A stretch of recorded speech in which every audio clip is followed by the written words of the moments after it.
Welcome back to Green is Good, and we're so excited to have on the line with us Tria Case. She's the University Director of Sustainability at CUNY.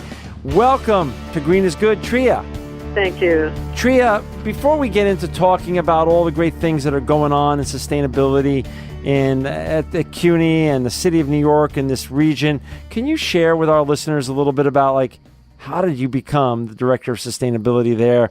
This is pretty much a brand new industry as a whole, and the whole sustainability revolution is somewhat new to America. Share a little bit your journey and your story leading up to this point.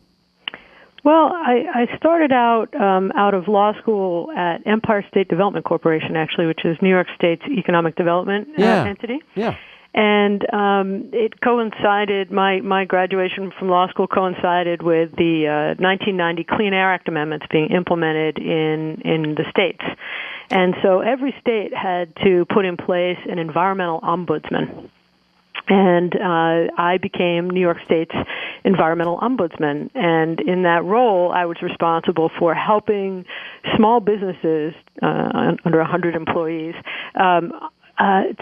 to understand how to comply with this new set of regulations that were being imposed upon them. For the first time, dry cleaners and automobile repair shops and small businesses around the state of New York had to be permitted for their air emissions. And so I was able to spend a lot of time looking at what folks were doing in their companies, why they were required to comply with regulations. And after about 10 years at Empire State Development, I really started to recognize that the important part of my work, the part that really excited me, was trying to help folks understand how they could maybe do what they wanted to do differently so that they could do it in a less polluting way, in a more sustainable way, and it very quickly turned into what's known as pollution prevention, and then eventually the whole sustainability movement developed, and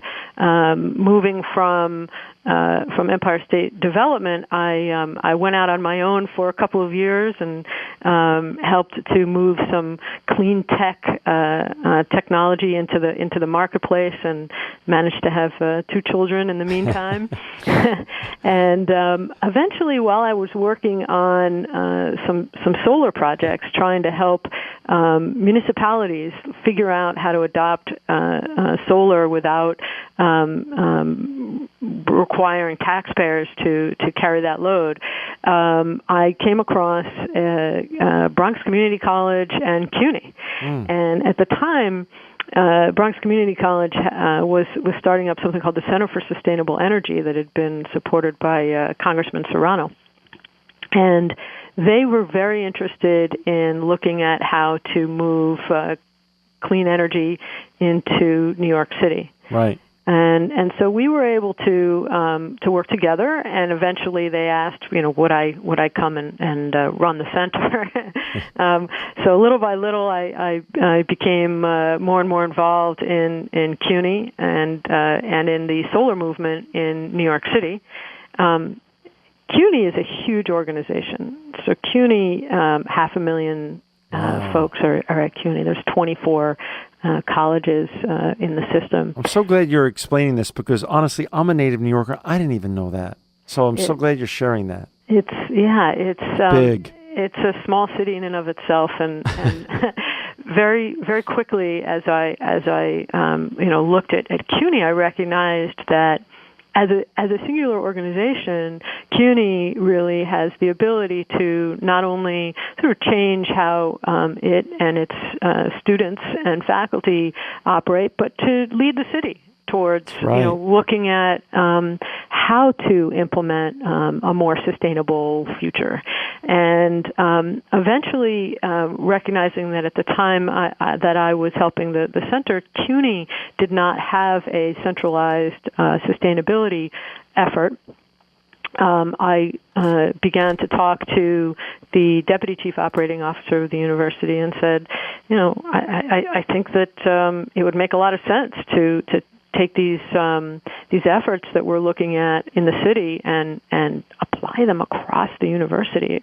It could make a huge difference. And so today I'm now the University Director of Sustainability, and we have a movement across the university called CUNY Conserves, which is looking at reducing our energy load, our energy requirements, and has really made significant strides across the university. And at the same time, we are putting in place programs that we think help to lead New York City and ultimately New York State and the country towards being able to implement clean energy solutions. And solar has really been our platform for doing that. That's great. And before we talk about solar, which I definitely want to get into right away, I want to also lead our listeners to your wonderful website, sustainablecuny.org. It's sustainablecuny, CUNY.org. I'm on the site now. There's lots of entry points to talk about in terms of solar and all the different things you're involved with in terms of sustainability, sustainable energy, and sustainable works with regards to CUNY. Talk a little bit about solar. When I think about solar, Tria, I think about California. I think about Florida. New York, solar. What is this really? Do they go together?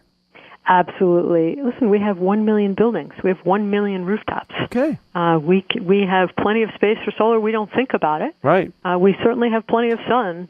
And, New York City has some interesting issues, right? We have grid constraint issues. We know on those really hot days when everybody turns their lights and their air conditioners on and everything is operating at full capacity, Con Ed has a hard time meeting that demand.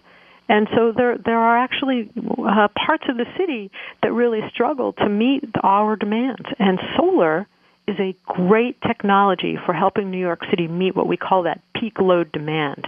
Those hot times when the grid is really constrained, that's when the sun is out, and that's when solar is producing. Can you talk a little bit about the LiDAR-based solar map that you launched, and what does that mean, and what do you want it to accomplish? Well, we recognize, just as the question you just asked, New York City, solar. Right. We thought, people don't know because you can't see these installations up on the roof. Right. You don't know what's possible. So we set out to do a few things. First of all, back in 2006, we said, how much solar is there in New York City? And at the time, we recognized there was only a megawatt of solar across the whole city, and that just, didn't make a whole lot of sense to us. And we took a look at why that was the case and what needed to happen in order to realize what I would call our solar potential. And we mapped out the barriers to solar in the city, and we set out to address each of the barriers and to try to reduce the bureaucracy, to streamline the permitting, to allow people to understand what the process is for adopting solar in the city. And at the same time, we wanted to let people know, well, there is some solar out there, and guess what? There's the possibility of solar on your very roof. No. And in order to do that with so many buildings, we needed to literally fly planes over New York City and shoot these sort of like a radar down into the city, and it bounces back and it creates a 3D map of the city. There's 15 billion points of data that, in essence, give us kind of a shrink-wrap view of New York City. Wow. And having that allowed us to then layer on what's called insolation data from the city, which is how much sun hits each building, each point across the entire city. So we could see what the shading, for example, might do from one building to the next as it relates to solar production on a building.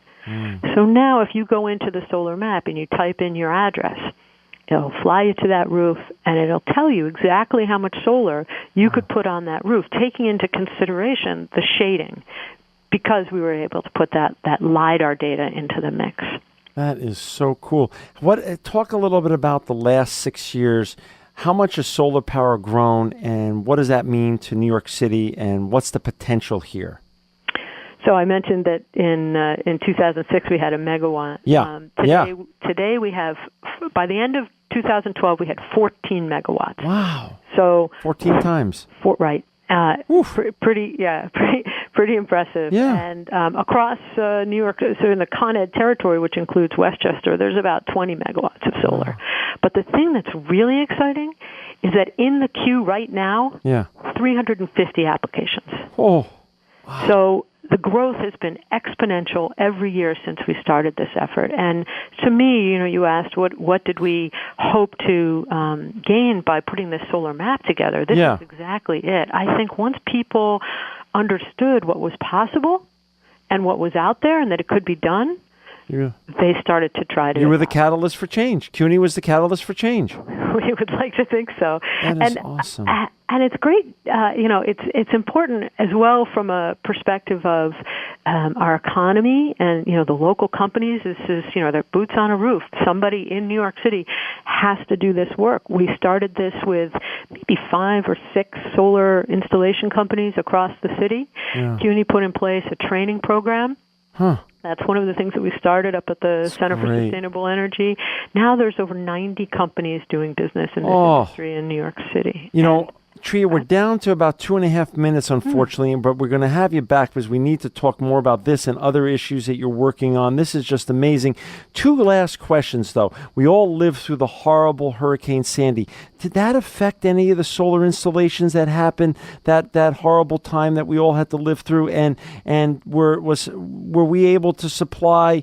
Was solar able to supply any power when the grid went down? And then what's next? What's your vision for next? Because obviously, you've done amazing work timesing this by 14. If you include Westchester, much more. But there's a lot more out there. So share a little bit the Hurricane Sandy and the next.